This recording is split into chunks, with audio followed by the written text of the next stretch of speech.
بسم الله الرحمن الرحيم.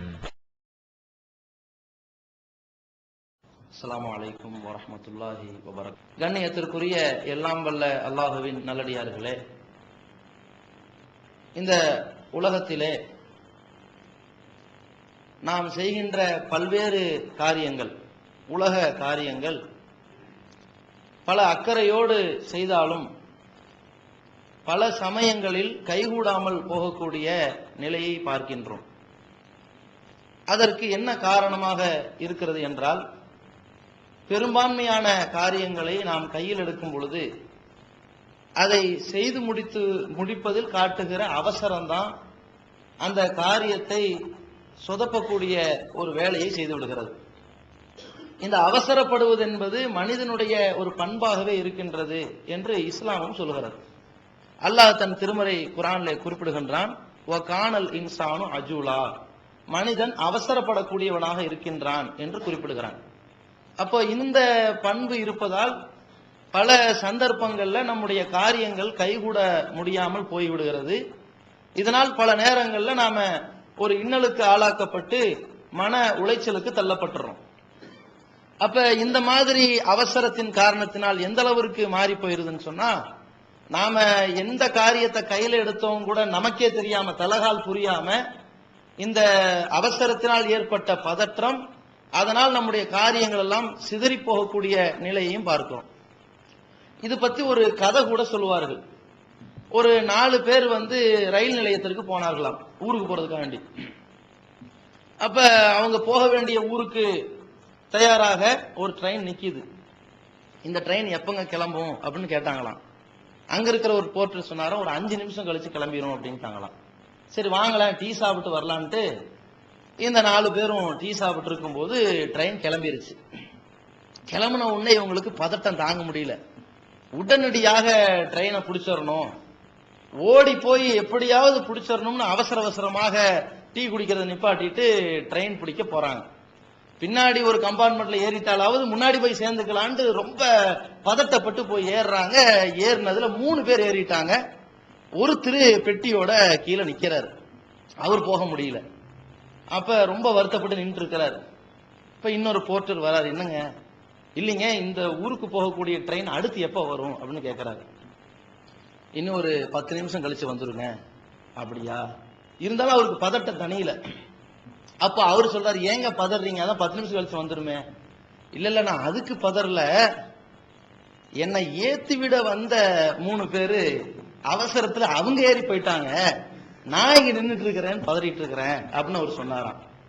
இது மாதிரி சில அவசரத்தின் போது செய்கின்ற காரியங்கள் என்ன ஆகுதுன்னா தலைகீழா போகக்கூடிய நிலையை பார்க்கிறோம்.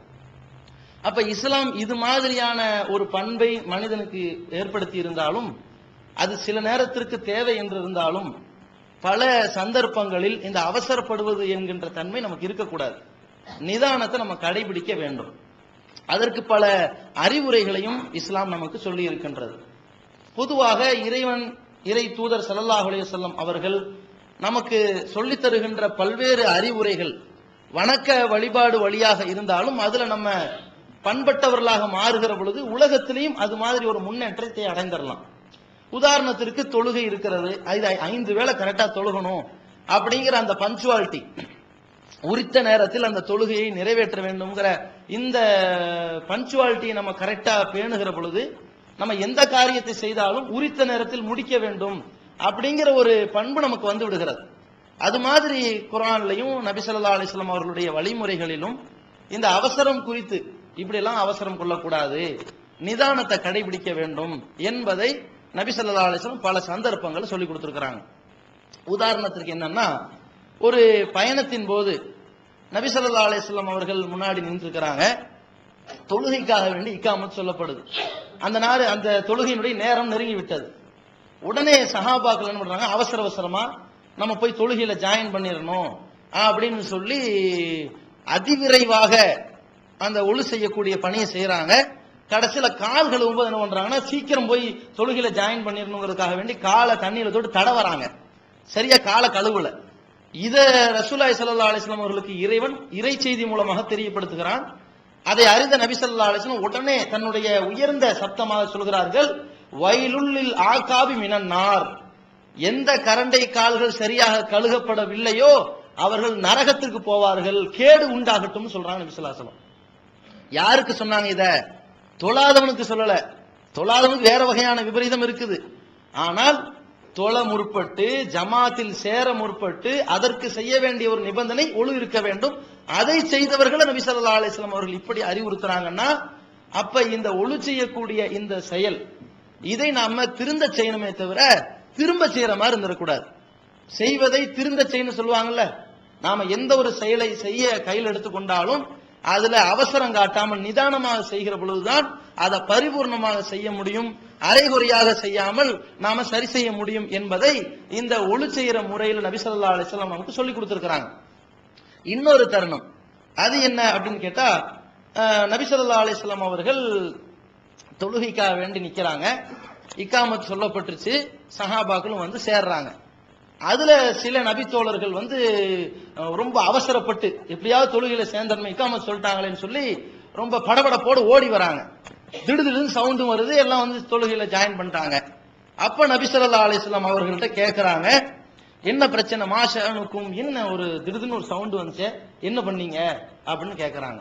உடனே அந்த சஹாபாக்கள் சொல்றாங்க, இஸ்தாஜல்னா இல ஸலா, தொழுகைக்காண்டி அவசர அவசரமா நாங்க ஓடி வந்து சேர்ந்துக்கிட்டோம் அப்படிங்கிறாங்க. உடனே நபி ஸல்லல்லாஹு அலைஹி வஸல்லம் அதற்கு சொல்றாங்க, ஃபலா தஃஅலு, அந்த மாதிரி இனிமேல் செஞ்சிராதீங்க. இதா உகீமத்தி ஸலாத், தொழுகைக்காக வேண்டி இகாமத் சொல்லப்பட்டு விட்டால், இதா அதைத்துமுஸ் ஸலாத், நீங்கள் தொழுகைக்காக வேண்டி வந்தீர்களானால் ஃபஅலைக்கும் பிஸ்ஸகீனா வல் வகார், அமைதியுடனும் நிதானத்துடனும் வாங்க, அவசரப்படாதீங்க. கிடைச்சத தொழுங்க, விட்டதை பூர்த்தி பண்ணிக்கங்க, அவசரப்பட்ட கூடாது என்று நபிகள் நாயகம் ஸல்லல்லாஹு அலைஹி வஸல்லம் அவர்கள் இங்க நமக்கு இன்னொரு பண்பை சொல்லித் தராங்க. அவசரப்பட்டு வந்து என்ன ஆகும், திடுதிடுன்னு ஓடி வந்துருவாங்க, ருக்குல போய் ஜாயின் ஆயிருவாங்க. ருக்குல ஓதுவாங்களா? ஓத மாட்டாங்க. அல்லது சஜ்தால போய் டவான்னு விழுவாங்க, அந்த நேரத்தில் என்ன ஓதணும் அதை ஓதுவாங்களா?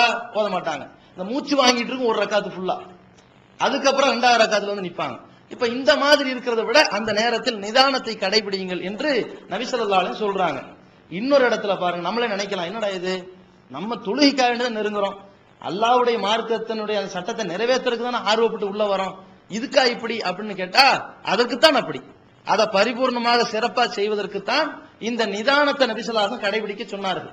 இன்னொரு இடத்துல ஒரு நபி தோழர் பண்றாருன்னா ஆர்வ கோளாறுல, அதாவது எப்படியும் ஒரு ரக்காத்துல சேரவும் செஞ்சிடணும், தொழுகையும் கிடைச்சிடணும், நமக்கு அந்த ருக்கு மிஸ் ஆயிடக்கூடாது அப்படின்ட்டு ஆர்வ கோளாறுல கொஞ்சம் அவசரப்பட்டு என்ன பண்றாருன்னா பள்ளிக்குள்ள வராரு. ரொம்ப வேகமா வந்தா எல்லாரும் ருக்குல் இருக்கிறாங்க.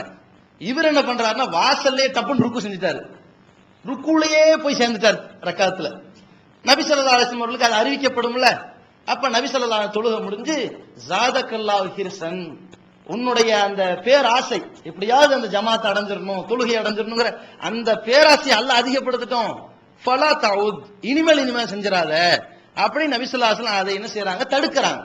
அப்போ இந்த மாதிரி இபாதத்துகளை நிறைவேற்றுகிற விஷயத்தில் நாம நிதானத்தை கடைபிடிக்க வேண்டும்ங்கிற இந்த அறிவுரை, இதை நம்ம சரியா செஞ்சுட்டு இருந்தாலே போதும். இதே நம்முடைய வாழ்க்கையில அனைத்து காரியங்களிலும் நிதானத்தை கடைபிடிக்க வேண்டும், அவசரம் காட்டக்கூடாது, இந்தந்த விஷயங்கள்ல வந்து சரியான முறையில் பரிபூர்ணமாக செயல்பட வேண்டும் என்ற ஒரு பண்பு நமக்கு உருவாக்கப்படும். இது ஒண்ணு. இன்னொரு வகையான அறிவுரை என்னன்னு சொன்னா, பிரார்த்தனை விஷயத்துல நபி ஸல்லல்லாஹு அலைஹி வஸல்லம் அவர்கள் பிரார்த்தனை ஏற்கப்படுவது சம்பந்தமாக ஒரு செய்தி சொல்றாங்க. என்ன சொல்றாங்கன்னு சொன்னா, யுஸ்தஜாபு லி அஹதிக்கும், உங்களில் ஒவ்வொருவருடைய பிரார்த்தனையும் ஏற்றுக்கொள்ளப்படும், ஆனால் ஒரு நிபந்தனை, அந்த நிபந்தனை பேணாவிட்டால் அது ஏற்றுக்கொள்ளப்படாம மறுக்கப்பட்டுரும். எந்த நிபந்தனை? மாலம் யாஜல், யார் வந்து அவசரப்படாம இருக்கிறார்களோ அவங்க துவா ஏற்றுக்கொள்ளப்படும். நபி ஸல்லல்லாஹு அலைஹி வஸல்லம் அவர்கள் சொல்றாங்க, ஒரு ஈமான்தாரி ஹலாலான வழியில சம்பாதிக்கக்கூடியவர், அந்த இறைவனை அஞ்சக்கூடியவர், இவருடைய பிரார்த்தனை கண்டிப்பாக ஏற்றுக்கொள்ளப்படும். எப்ப ஏற்றுக்கொள்ளப்படும்? இவருடைய கோரிக்கை எப்பொழுது அல்லாஹ் ஏற்றுக்கொள்வான்? அவசரப்படக்கூடாது. அவசரப்படக்கூடாது என்றால் என்ன? அதற்கு நபி ஸல்லல்லாஹு அலைஹி வஸல்லம் அர்த்தமே சொல்றாங்க, அவன் பிரார்த்தனை செய்து சொல்வானாம், யகூலு தஅவுது ரப்பி வலம் யுஸ்தஜப்லி, நான் அல்லாஹ்விடத்தில் உதவி கேட்டேன், பிரார்த்தனை செய்தேன், கோரிக்கை வைத்தேன், எனக்கு இறைவன் எந்த பதிலையுமே சொல்லல என்று உடனே சொல்கிறான் அல்லவா, இப்படி அவசரப்படக்கூடாது. இப்படி பல பேர் அவசரப்படுறத பாக்குறோம். நம்ம மக்கள் என்னது, கவலைப்படாதீங்க, குழந்தை இல்லையா, பொறுத்துருங்க, அல்லாஹ் துவா செய்யுங்க. அன்னத்தை அல்லாஹ் துவா செய்யறது, கல்யாணமாய் 10 வருஷம் ஆச்சு, என்னது கிடைச்சது, இப்படியும் பேசக்கூடியவர்களை பாக்குறோம். நிதானத்தை கடைபிடிக்கணும். ஜக்கரியா அலைஹிஸ்ஸலாம் அவர்கள் தள்ளாத வயதுல தான் அல்லாஹ் அவர்கள் குழந்தைய நாடுனா. இப்ராஹிம் அலைஹிஸ்ஸலாம் அவர்களுடைய அந்த முதுமையில தான் அவர்களுக்கு குழந்தைய நாடுறான். அல்லாஹ் ரப்புல் ஆலமீன் யார் யாருக்கு எதை கொடுக்கணும், எப்ப கொடுக்கணும்னு நாடுவானோ அதை அப்ப கொடுப்பான். நம்ம என்ன பண்ணக்கூடாதுன்னா அவசரப்பட்டு விடக்கூடாது. இந்த நேரத்துல இறை நம்பிக்கை நம்ம இழந்து விடக்கூடாது. இந்த பண்பு நம்மகிட்ட வந்தால் நம்ம எப்படி ஒரு உருவாக்கப்படுவோம்? எங்கிருந்தோ நம்மை கவனித்துக் கொண்டிருக்கின்ற இறைவன் நமக்கு தேவையானதை கண்டிப்பாக தருவான். நம்முடைய கடமை கோரிக்கையை சரியா வச்சிடணும்.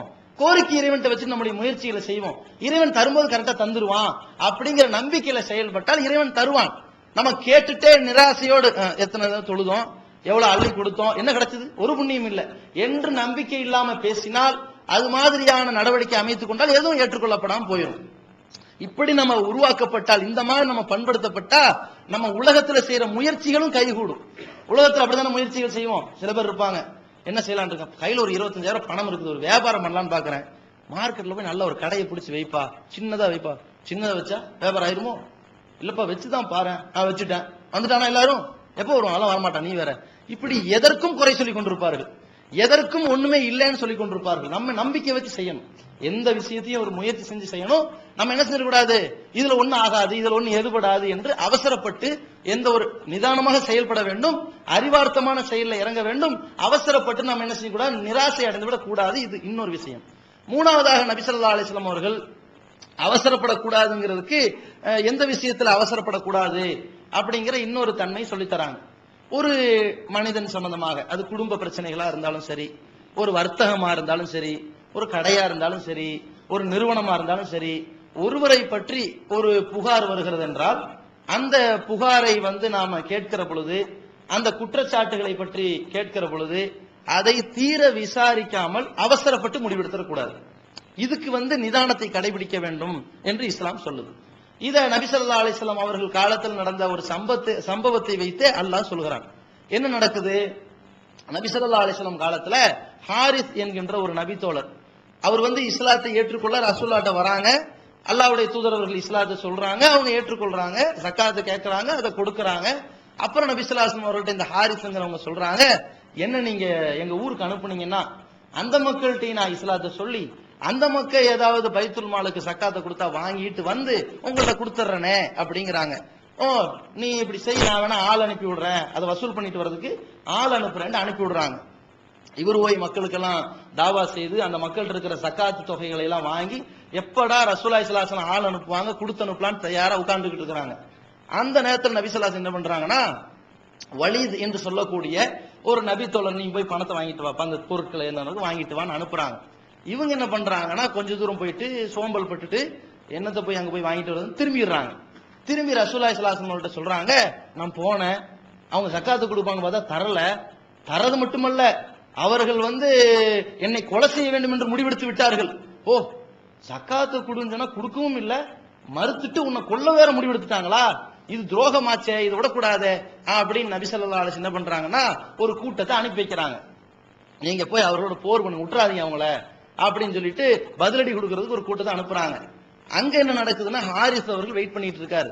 நபி ஸல்லல்லாஹு அலைஹி வஸல்லம் ஒரு ஆள் அனுப்புறேன்னாங்களே, யாரும் வரல, போன்னு பண்ணுவோம், நம்ம இப்படியே இருந்தோம்னா தாமதமாயிடக்கூடாது, அப்ப நம்ம ஏமாத்தினதாக கோவப்பட்டுருவாங்கன்னு சொல்லிட்டு இவங்க என்ன செய்யறாங்க, அந்த பைத்துல் மாலுடைய பொருட்களை எல்லாம் எடுத்துக்கிட்டு இவங்க மதீனாவை நோக்கி வராங்க. மதீனாவை நோக்கி வருகிற இந்த கூட்டத்தை அல்லாஹ்வின் தூதரால் அனுப்பப்பட்ட அந்த கூட்டம் பார்த்து விடுகிறது. பார்த்துட்டு இவர்களை சூழ்ந்து அட்டாக் பண்ண நான் நெருங்குற நேரத்துல என்னைய எங்க தாக்க வரீங்க, நான் என்னங்க பாவம் பண்ணிட்டேன்னு இவரு கேட்க, நீ தானே சக்காத்து காசு கொடுக்காம இருக்கிறேன்னு சொன்ன உடனே, ஏங்க அதைத்தானே நானே கொண்டு வந்துகிட்டு இருக்கிறேன், நீங்க ஆள் அனுப்புனால நாங்க கொடுத்து அனுப்புவோம் அப்படின்னு சொன்ன உடனே, இல்லையே வலிது அனுப்புனாரு, அப்படி ஒரு ஆளை நாங்க பார்க்கவே இல்லையேன்னு சொன்ன உடனே, சரி வாங்க ரசூலுல்லாஹ்ட்ட இதை சொல்லுங்கன்னு சொல்லி கூட்டிட்டு போயிட்டாங்க. நபி ஸல்லல்லாஹு அலைஹி வஸல்லம் அவர்கள்ட்ட போன உடனே இவர் சொல்றார், வல்லதி நப்சி பியதிஹி வல்லதி பாஸ முஹம்மதன் பில் ஹக், முகமது ஸல்லல்லாஹு அலைஹி வஸல்லம் அவர்களை எவன் சத்தியத்தோடு அனுப்பினானோ அவன் மீது சத்தியமா சொல்றேன், நான் யாரையும் கொல்லணும்னு முடிவெடுக்கல, நான் எதிர்பார்த்துக்கிட்டு இருந்தேன், நீங்க ஆள் அனுப்பல, உங்க ஆள் எங்க கிட்ட வரல, அதனால நாங்க அந்த சக்காத்து பொருளை நாங்களே கைகூட கொண்டு வந்துட்டோம் அப்படின்னு சொன்ன சந்தர்ப்பத்துல தான் ஒரு இறைவசனம் இறங்குகிறது. யா அய்யுஹல்லதீன ஆமனு, இறை நம்பிக்கை கொண்டவர்களே, இன்ஜா அக்கும் ஃபாசிக்கும் பிநபையின், ஒரு தீயவன் ஒரு செய்தியை உங்களிடம் கொண்டு வந்தால் ஃபதபையனு, அது உண்மைதானா பொய்தானா என்று தெளிவுபடுத்திக் கொள்ளுங்கள். அன் துஸீபு கௌமன் பிஜஹாலத்தின், ஒருவேளை அறியாமையின் காரணத்தினால நீங்க ஒரு கூட்டத்தாரை தண்டித்து அவர்களுக்கு தண்டனை கொடுத்து ஃபதுஸ்பிஹு அலா மா ஃபஅல்தும் நாதிமின், ஆஹா அவசரப்பட்டு இந்த முடிவெடுத்துட்டமே என்று பிறகு நீங்கள் வருத்தப்படுகின்ற நிலை வந்துவிடக் கூடாது என்று அல்லாஹ் ரப்பல் ஆலமீன் சொல்றான். அப்ப ஒரு புகார்கள் வருகிற நேரத்துல அதை உடனே உள்வாங்கிக் கொள்வதற்கு முன்னால் இது உண்மைதானா, இது வாய்ப்பு இருக்குமா, அவரை கூப்பிட்டு விசாரிப்போமே என்கின்ற நிலை வரணும். அதான் ஆயிஷா ரலியல்லாஹு அன்ஹா அவர்கள் மீது கட்டவிழ்க்கப்பட்ட அவதூறுகளின் நிலையும் அப்படித்தான் ஆச்சு. அப்ப இதை கூப்பிட்டு விசாரித்து இது சரிதானா என்று ஆய்வு செய்யாமல் அவசரப்பட்டு முடிவெடுத்தால் குடும்பம் ரெண்டாயி போயிடும், ஒரு வர்த்தகம் ரெண்டாயி போயிடும், ஒரு 2 பங்குதாரர்கள் இருந்தால் பங்குதாரர்கள் ரெண்டா போயிருவாங்க, ஒரு நிறுவனம் இருந்தால் இப்படிப்பட்ட அவசர முடிவுகளால் நிறுவனம் ரெண்டாயி போயிடும், ஒரு மக்களுடைய ஒரு மிகப்பெரிய கேந்திரம் ஒரு நாடே ரெண்டாயி போயிடும் எப்ப அவசரப்பட்டு முடிவெடுத்தால். அப்ப இந்த மாதிரியான விஷயங்களை இஸ்லாம் ஒரு அழகான முறையில நமக்கு வழிவகை செய்து கொடுத்திருக்கிறது. இப்ப இது போன்ற விஷயங்கள்ல நம்ம அவசரம் காட்டக்கூடாது, நிதானத்தை கடைபிடிக்க வேண்டும். அதே நேரத்துல பதறிய காரியம் சிதறும் என்று ஒரு பக்கம் இருந்தாலும் அவசரம் என்பது ஒரு அவசியமாக இருக்கிறது என்றும் இஸ்லாம் சில விஷயத்துக்கு சொல்லி இருக்கிறது. அது என்னென்ன விஷயங்கள்ல சொல்லப்பட்டிருக்கிறது என்பதை இன்ஷா அல்லாஹ் வரக்கூடிய வார ஜும்மாவில் நாம் அறிந்து கொள்வோம். அஸ்ஸலாமு அலைக்கும் வரஹ்மத்துல்லாஹி வபரகாத்துஹு. கண்ணியத்திற்குரிய எல்லாம் வல்ல அல்லாஹ்வின் நல்லடியார்களே, நம்முடைய வாழ்க்கையிலே ஒவ்வொரு விஷயத்திலும் ஒவ்வொரு காரியத்திலும் நிதானத்தை கடைபிடித்தால் மட்டுமே அந்த காரியம் கைகூடும் என்பதை பற்றி நாம கடந்த வாரம் அறிந்து கொண்டோம். அதிலே சில காரியங்களில் அவசரத்தை கடைபிடித்தால் மட்டுமே அந்த காரியம் கைகூட செய்யும். அத்தோடு அது போன்ற காரியங்களில் அவசரப்படுவது மிக மிக அவசியமாக இருக்கின்றது. அந்த காரியங்களை நாம அவசரப்படாம நிதானத்தை கடைபிடித்து விட்டால் மிகப்பெரிய விபரீதம் கூட ஏற்பட்டு விடும். அது என்னென்ன மாதிரியான காரியங்கள்? நபிகள் நாயகம் ஸல்லல்லாஹு அலைஹி வஸல்லம் அவர்கள் தங்களுடைய வாழ்க்கையில அந்த 23 ஆண்டு கால அந்த வழிமுறைகளில எந்தெந்த விஷயத்தில் அவசரம் காட்டணும் என்பதை சொல்லி இருக்கின்றார்கள், செயல்படுத்தியும் காட்டியிருக்கின்றார்கள். அதுல ஒன்று ஒரு மக்களுக்கு செய்யக்கூடிய உதவி, அதே நேரத்தில் மக்களுக்கு ஏற்பட்ட பாதிப்பிலிருந்து அவர்களை துடைப்பது அல்லது பாதுகாப்பது. அந்த மாதிரியான விஷயத்தில் உடனடியாக துரித வேகத்தோடு அந்த களத்தில் நாம இறங்கி விட வேண்டும். பசிக்கின்றது என்று வந்தாலோ, ஒரு மருத்துவ உதவிக்காக வந்திருந்தாலோ, அது போன்ற ஒரு இக்கட்டான சிக்கலில் பாதிக்கப்பட்டு நின்றிருந்தாலோ அந்த நேரத்தில் நாம இறங்க வேண்டிய முறை, அதுல காட்ட வேண்டிய வேகம் அதிவிரைவாக இருக்கணும். அதே மாதிரி ஒரு மிகப்பெரிய பாதிப்பு ஏற்பட்டதாக தகவல்கள் வருகிறது என்றால் அந்த பாதிப்பை துடைத்தெறியக்கூடிய விஷயத்திலும் நாம முனைப்போடும் ரொம்ப விவேகத்தோடும் வீரியத்தோடும் செயல்படக்கூடிய ஒரு வேகத்தோடு செயல்படக்கூடியவர்களாக இருக்கணும். இதுல நிதானம் காட்டிடக்கூடாது. எந்த அளவுக்குன்னா, நபிகள் நாயகம் ஸல்லல்லாஹு அலைஹி வஸல்லம் அவர்கள் காலத்துல ஒரு நாள் இரவு மதீனால ஒரு பெரிய சப்தம் கேட்குது. சப்தம் கேட்டு சஹாபாக்கள் வெளியே அது என்ன சத்தம், என்ன ஆச்சு ஏதாச்சுன்னு சொல்லி வெளியே பார்க்கிறார்கள். எப்ப சப்தம் கேட்டதோ கேட்ட மாத்திரத்திலேயே நபிகள் நாயகம் ஸல்லல்லாஹு அலைஹி வஸல்லம் அவர்கள் அது எந்த இடத்திலிருந்து அந்த சப்தம் கேட்டிருக்கும் என்பதை அறிந்து ஒரு குதிரையில வேகமாக பயணித்து போய் அங்கிருந்து திரும்பி வந்துகிட்டு இருக்கிறாங்க. வேலையெல்லாம் முடிஞ்சு போச்சு. சஹாபாக்கள் என்னடா பெரிய சத்தமா இருக்க அப்படின்னு வெளியே பார்க்கும் பொழுது வேலையெல்லாம் முடிஞ்சு போய் நபி ஸல்லல்லாஹு அலைஹி வஸல்லம் பின்னாடி திரும்பி சொல்றாங்க, லம் துராவு லம் துராவு, ஒன்னும் பதட்டப்படாதீங்க, ஒரு பிரச்சனையும் இல்ல அப்படின்னு போய் எல்லா வேலையும் முடிச்சுட்டு வந்துட்டாங்க. என்ன ஏதுன்னு பார்த்துட்டு வந்துட்டாங்க. அப்ப மக்களுக்கு அந்த பாதிப்பு வந்த உடனேயே இதுக்கு நாம என்ன செய்யணும், நமக்கு அந்த தகவல் வருகிறது, நமக்கு தெரிந்து விடுகிறது, உடனே நம்ம களத்துல இறங்கி அந்த பிரச்சனையை தீர்த்து வைக்கணும். இதுல என்ன செஞ்சிடக்கூடாது, சரி என்னன்னு சத்தம் வருது, குண்டு வச்சுட்டாங்களோ, வரக்கூடிய வாரம் மசூரா பண்ணி எங்க வச்சிருப்பாங்கன்னு ஆய்வு செஞ்சு கண்டுபிடிச்சிருவோம் அப்படின்னு பாம்பு ஸ்குவாட் சொன்னாங்க. அவ்வளவுதான், ஊரே அழிஞ்சு போயிடும். உடனடியா களத்துல இறங்கிடணும். இதுல நம்ம சமுதாயத்துல பாக்குறோம், ஒருத்தர் யாராவது போலீஸ் பிடிச்சிட்டு போயிட்டாங்க. அப்படியா, எப்ப பிடிச்சிட்டு போனாங்க? காலையில பிடிச்சிட்டு போயிட்டாங்க. சரி, அது என்னன்னு வரக்கூடிய வெள்ளிக்கிழமை ஆலோசனை பண்ணி முடிவு எடுக்கலாம்.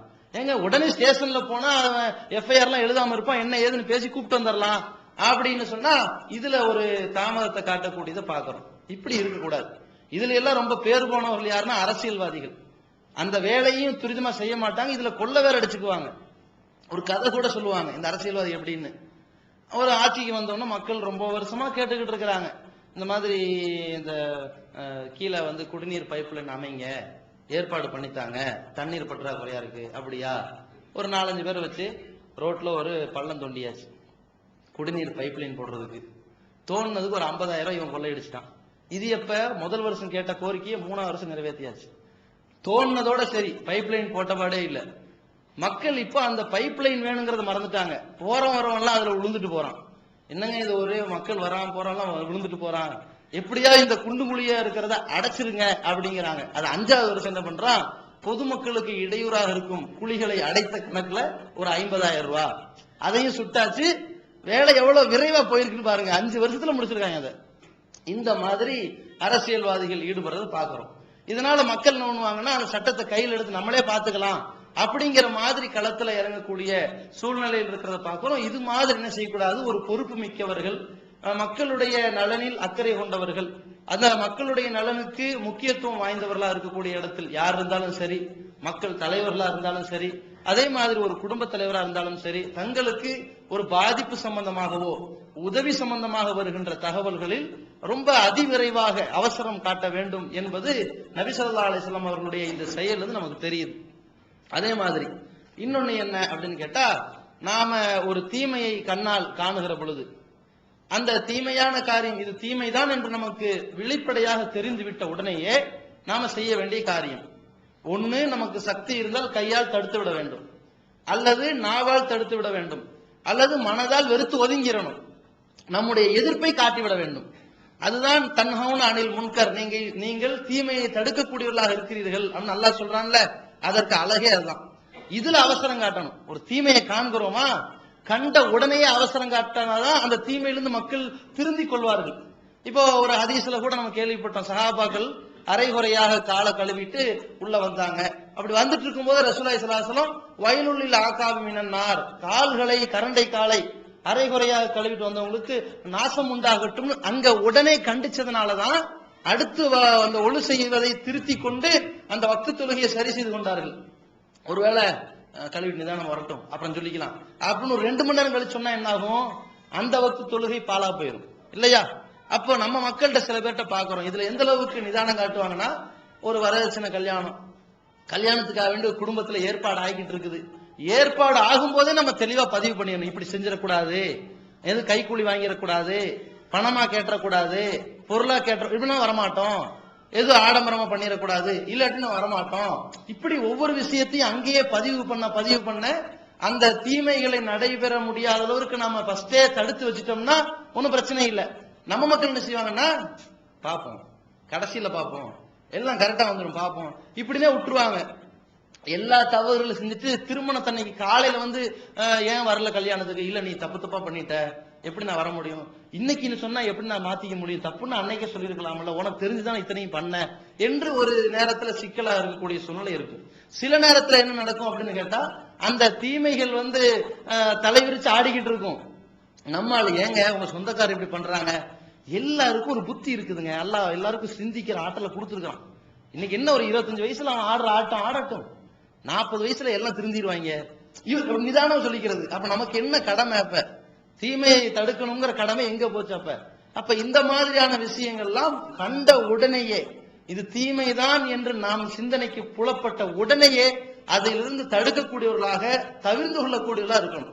எந்த அளவுக்குன்னா, நபிகள் நாயகம் ஸல்லல்லாஹு அலைஹி வஸல்லம் அவர்களுடைய பேர பிள்ளைங்க அவங்க பைத்துல் ஜக்காத்துக்கு உரிய பொருட்களான அந்த பேரிச்சம்பழங்களை எடுத்து வாயில போட்டுறாங்க. ரசூலுல்லாஹி என்ன பண்றாங்க, சின்ன பசங்க தானே 2 பேரிச்சம்பழம் தானே சாப்பிட்டு போட்டோம் அப்படியே விட்டாங்க. வேகமா போய் தன்னுடைய அந்த அந்த பேரப்பிள்ளைகளுடைய வாயில கையை விட்டு எடுத்து துப்பு துப்புன்னு சொல்லி அதை கிண்டி என்ன செய்யறாங்க, வெளியேற்றுறாங்க. வெளியேறி விட்டு சொல்றாங்க, அம்மா ஷார்த்த நீ உனக்கு விளங்க மாட்டீங்களா, நமக்கு இப்ப ஜக்காத்தினுடைய பொருட்கள் ஹலால் இல்லை என்பது உனக்கு தெரியாதா, எப்படி நீ சாப்பிடலாம் அப்படின்னு அதை பார்த்த உடனே நபி ஸல்லல்லாஹு அலைஹி வஸல்லம் கண்டிச்சு அந்த செயலில் இருந்து அவர்களை திருத்தி விட்டு அந்த மாதிரி செய்யக்கூடாது என்று ஒரு அறிவுரையும் அங்க சொல்லிடுறாங்க. அந்த சஹாபாக்கள் அந்த பேர பிள்ளைங்களுக்கு அப்ப ஏற்பட்ட அந்த உணர்வு தான் பிற்காலத்துல என்ன வரும், பேரிச்சம்பழத்துல வச்ச மாதிரி தானே அந்த தங்க நகையிலும் இருப்பாங்க, அது மாதிரி தானே ஒட்டகத்திலும் இருப்பாங்க, ஒட்டக பால்லையும் நடந்து கொள்வார்கள். எதுவா இருந்தாலும் இது பைத்துல் ஸக்காத்துக்குரிய பொருள், இதை நம்ம தொடக்கூடாது, அன்னைக்கு ஒரு நாள் தொட்டமே அதனால நம்ம வாயிலிருந்து கிண்டி எடுத்து விட்டார்களே, தட்டி விட்டார்களே, அதை தட்டி கேட்டார்களே, இப்படி நம்ம செய்யக்கூடாது என்கின்ற உணர்வு எப்ப வரும்னா அவசர நடவடிக்கை. உதாரணத்துக்கு எல்லாம் செஞ்சு முடிச்சோம், பார்த்துக்கிட்டே இருக்கிறோம், எல்லாம் செஞ்சு முடிச்சு போறீங்க, வா இனிமேல் சாப்பிடாத அப்படின்னா, ஆஹா இந்த அளவுக்கு தான் இதனுடைய தப்பு இருக்கு போக அப்படின்னு நினைச்சுக்குவாங்க. அந்த தப்பை கண்டிக்கின்ற விதத்திலும் அதில் காட்டுகிற வேகத்திலும் தான் அந்த மக்களை திருத்தக்கூடிய ஒரு எண்ணம் இருக்கிறதுங்கிற கவனத்தில் வைத்துக் கொள்ள வேண்டும். தீமையை தடுக்கிற விஷயத்துல அவசரம் காட்டணும். மூணாவது, அதே மாதிரி நாம ஒரு செயலை செய்யறோம், நாம நன்மையான காரியத்தை செய்வதாக நமக்கு தெரிந்து கொண்டாலும் சில செயல்களை செய்கிற பொழுது இன்னொரு ஆள் பார்க்கும்போது இவர் தப்பு செய்கிறாரோ என்கிற மாதிரியான ஒரு தோற்றம் நமது செயலில் காணப்பட்டால் தன்னிலை விளக்கம் கொடுப்பதில் தாமதம் பண்ணிடக்கூடாது, அவசரம் காட்டணும். ஒரு ஆள் நம்மளை பார்க்கிறாரு, நம்முடைய பேச்சிலேயோ அல்லது நம்முடைய செயல்பாட்டு முறையிலேயோ ஏதோ தப்பு மாதிரி அவர் நினைத்துக் கொண்டிருப்பதா உங்களுக்கு தோணுச்சுன்னா, ஆஹா இவர் நம்மளை இப்ப தப்பா நினைக்கிறார் போல இருக்குது, உடனே கூப்பிட்டு வச்சுங்க, வாங்க நீங்க நினைக்கிற மாதிரி ஒண்ணு இல்ல, இது வேற இது வேற என்று அப்பவே சொல்லி விட்டுறணும். இல்லைன்னு வைங்களேன், உள்ளத்துல பலதும் கற்பனையாகி போயிடும். எப்படின்னு சொன்னா, நபிகள் நாயகம் ஸல்லல்லாஹு அலைஹி வஸல்லம் அவர்கள் சஃபியா ரலியல்லாஹு அன்ஹா அவர்களோடு பேசிக்கிட்டு இருக்கிறாங்க. அப்ப ரெண்டு சஹாபாக்கள் நின்றுகிட்டு இருக்கிறாங்க, அதை பார்த்துட்டாங்க. பார்த்த உடனே நபி ஸல்லல்லாஹு அலைஹி வஸல்லம் என்ன பண்றாங்கன்னா, இந்த பெண்மணி என்னுடைய மனைவி அப்படின்றாங்க அந்த ரெண்டு பேர்கிட்ட போய்.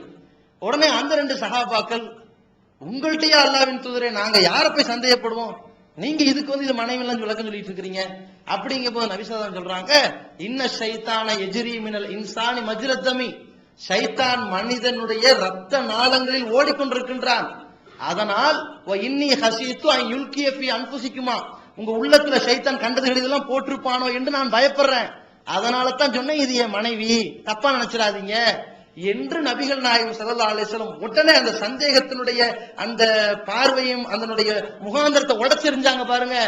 அதுல நம்ம கரெக்டா இருக்கணும். இல்லைன்னா என்ன ஆயிரும்னா, நம்முடைய செயல்கள்ல நம்ம ஒரு ஆளை பற்றி தப்பாக கற்பனை பண்ணுவது தவறு என்பது பொதுவான விஷயம், அடுத்தவரை பத்தி அவதூறு சொல்லக்கூடாது என்பது பொதுவான விஷயம். இருந்தாலும் நம்ம நடக்கிற முறை எப்படி இருக்கணும்?